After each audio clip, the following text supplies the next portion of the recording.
Disney land స్థలం, ఇళ్ల స్థలాలు ఇవ్వాలి.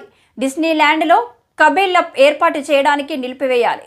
ప్రజాశక్తి అజిత్ సింగ్ నగర్ మరోసారి మోడీ సర్కార్ పేరుతో పాలమూరు జిల్లాలో 20వ తేదీ నుండి బీజేపీ బస్సు యాత్ర చేపడుతున్నట్లు వెల్లడించారు మాజీ ఎంపీ జితేందర్ రెడ్డి.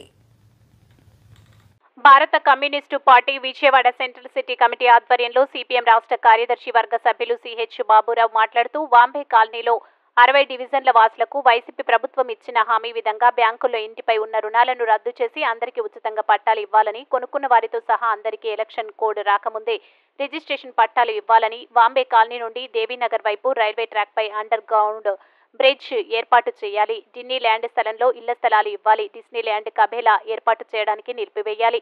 వైసీపీ ప్రభుత్వం పట్టాలు ఇవ్వకుండా 4 సంవత్సరాల నుండి మొద్దు నిద్రలో ఉంది. ప్రజల ఆందోళన ఫలితంగా పట్టాలు ఇస్తామని ఇప్పుడు హడావిడి చేస్తున్నారు. ఆలస్యంగానైనా పట్టాలు ఇవ్వడం మంచిదే. వైసీపీ నేతలు బ్యాంకు రుణాలు రద్దు చేసి ఉచితంగా పట్టాలు ఇస్తామని ఎన్నికల ముందు వాగ్దానం చేశారు. కానీ ఇప్పుడు పట్టాలు ఇవ్వడానికి 4,000 నుండి 6,000 రూపాయలు డబ్బు చెల్లించమంటున్నారు. బ్యాంక్ అప్పులు కట్టమంటున్నారు. కొనుక్కున్న వారికి తర్వాత చూస్తామని భయపడుతున్నారు. కాగితాలు, ఆధారాలు అంటూ ఇబ్బందులు పెడుతున్నారు.